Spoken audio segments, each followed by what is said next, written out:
আল্লাহ মালাকুল মাউতকে বলবেন, মালাকুল মাউত কি অবস্থা? বলবে সব শেষ। মাইয়াব্বা, কে বাকি? মালাকুল মাউত বলবে জিনেরা বাকি, যাদেরকে দেখা যায় না। আল্লাহ বলবেন জিনদেরকেও শেষ করে ফেলো, রুহু কবজ করো। মালাকুল মাউত আজরাইল জিনদের রুহু কবজ করবে। আল্লাহ এবার জিজ্ঞেস করবে, ইয়া মালাকাল মাউত আখবিরনি মাইয়াব্বা, এবার বলো আর কে বাকি? মালাকুল মাউত বলবে, আল্লাহ মানুষগুলো সব শেষ, জিনগুলাও শেষ, এবার বাকি ইবলিস শয়তান। কে বাকি? ইবলিসরেও শেষ করো, ইবলিসও শেষ। আল্লাহ আবার জিজ্ঞেস করবেন, ইয়া মালাকাল মাউতি মাইয়াব্বা, আর কে বেঁচে আছে বলো? মালাকুল মাউত বলবে, আল্লাহ আপনার কথা অনুযায়ী পৃথিবীর সব মানুষের রুহু কবজ করলাম, সব জিনদের রুহু কবজ করলাম, ইবলিসের রুহু কবজ করলাম, এখন আছে শুধু ফেরেশতা। আছে কারা? যাও ফেরেশতাদের রুহু কবজ করো। ফেরেশতাদের রুহু কবজ হয়ে যাবে। এবার আল্লাহ জিজ্ঞেস করবেন, ইয়া মালাকাল মাউত আখবিরনি মাইয়াব্বা। মালাকুল মাউত বলবে, আল্লাহ আপনার কথা মতো ধরে ধরে সব শেষ, ফেরেশতাও শেষ, 4 জন ছাড়া। কয়জন ছাড়া? জোরে বলেন, কয়জন ছাড়া?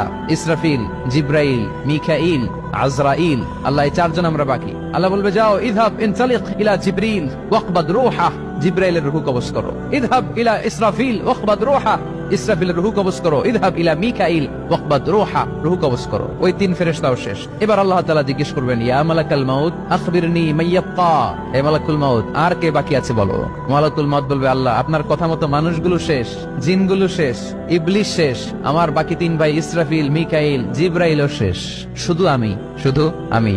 আল্লাহ বলবেন, কেউ নাই? মালাকুল মাউত বলবে, না আল্লাহ কেউ নাই। এবার আল্লাহ তাআলা বলবেন, মালাকুল মাউত তুমি তো সবাই রে মারছো, এবার তুমি মরো, এবার তুমি মরো, তুমি মরো। শোনার সাথে সাথে মালাকুল মাউতের কাঁপুনি ছুটে যাবে, খিঁচুনি এসে যাবে ভয়ে। আল্লাহ বলবেন, কাঁপুনি দিয়ে তো লাভ নাই, কারণ কুল্লু নাফসিন যায়িকাতুল। রব্বুল আলামিন বলবেন, মালাকুল মাউত কেঁদো না, এটাই দুনিয়ার বিধান, আমি আল্লাহর দেয়া বিধান, এটাই, জন্মালেই মরতে হয়। যাও, জান্নাত জাহান্নামের মাঝখানে একটা জায়গা আছে, জায়গাটার নাম হলো আরাফ। এই আরাফের মধ্যখানে যে দাঁড়াও, ওখানে যে মালাকুল মাউত কাঁপতে থাকবে। মালাকুল মাউত বলবে, আল্লাহ সৃষ্টির শুরুতে যদি জানতাম, সৃষ্টির শুরুতে যদি জানতাম সবাইকে মৃত্যুদান করার পরে, রুহু কবজ করার পরে আমাকেও মরতে হবে, তাহলে এই কঠিন দায়িত্বের ব্যাপারে আপনার কাছে ক্ষমা চাইতাম।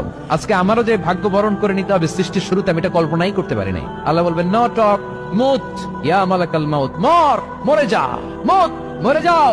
বলার সাথে সাথে মালাকুল মাউত এক বিকট চিৎকার হাঁকিয়ে মরে যাবে। মালাকুল মাউতের চিৎকারটা সেদিন এত ভয়ঙ্কর হবে, বিষ্ণু ইসা ইসলাম বলেন, ওই চিৎকারের আওয়াজ যদি পৃথিবীর মানুষেরা কান দিয়ে শুনতে পেত, তাহলে কিয়ামত সংগঠিত হওয়ার জন্য আলাদা করে ইসরাফিলের সিঙ্গার প্রয়োজন হতো না। ওই চিৎকারের আওয়াজে প্রতিটা মানুষ কানের পর্দা ফেটে ওই জায়গায় লাশ হয়ে পড়ে যেত। এবার ডানে বায়ে, সামনে পেছনে, উপরে নিচে কেউ নাই, একজন ছাড়া। জোরে বলতে হবে, তিনি কে? আল্লাহ তখন পৃথিবীকে একটা ডাক দিবেন, বলবেন, ইয়া দুনিয়া আইনা আনহারুকি, এই পৃথিবী তোর নদীগুলো কোথায়? ইয়া দুনিয়া আইনা আশজারুকি, এই পৃথিবী তোর গাছগুলো কোথায়? বটতলা। ইয়া দুনিয়া আইনাল জিবাল, তোর বড় বড় মাউন্ট এভারেস্ট পাহাড়, আলাস্কা পর্বতমালা, আলপস পর্বতমালা, এগুলো কোথায়? তুর পাহাড় আজকে কোথায়? ইয়া দুনিয়া আইনাল মুলুক, রাজা বাদশারা কোথায়, যারা ক্ষমতার দাপটে পা জমিনে ফেলতে চাইতো না? আইনাল জাবাবেরা, অত্যাচারী শরীর শাসকগুলো আজকে কোথায়?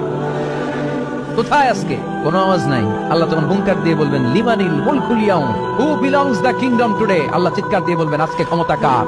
আওয়াজ করে বলেন, সেদিন ক্ষমতা কার?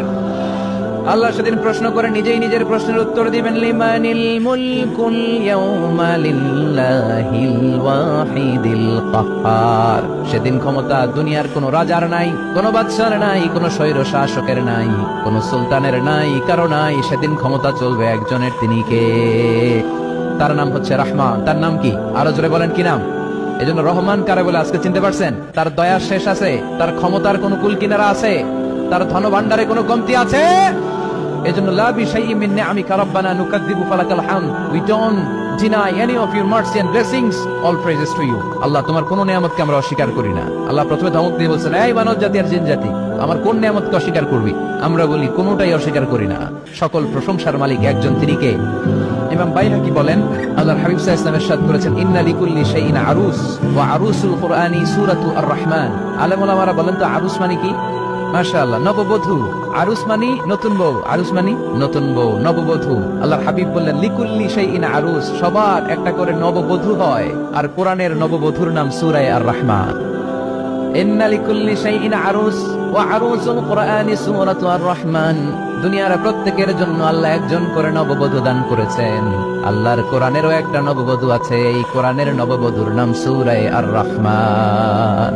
কোরআনের নববধূ, কোরআনের নতুন বউ, কোরআনের নতুন বউ। কেন আল্লাহ এত সূরা থাকতে, 114টা সূরা থাকতে আর রহমানকে কোরআনের নববধূ বললেন? এর কারণ নববধূ যেমনি বাসর রাতে হাতে পায়ে আলতা মেখে বেনারসি শাড়ি পরে জুয়েলারি অর্নামেন্টস পরে পার্লারিং করে মেকআপ করে হাজবেন্ডের জন্য নিজেকে উজাড় করে সাজায়, ঠিক তেমনি আল্লাহ তাআলা এই দুনিয়াতে আমাদেরকে কি নিয়ামত দিয়েছেন আর আখিরাতে কি কি নিয়ামত দিবেন এই বর্ণনা দিয়ে এই সূরাটাকে আল্লাহ উজাড় করে সাজিয়ে দিয়েছেন।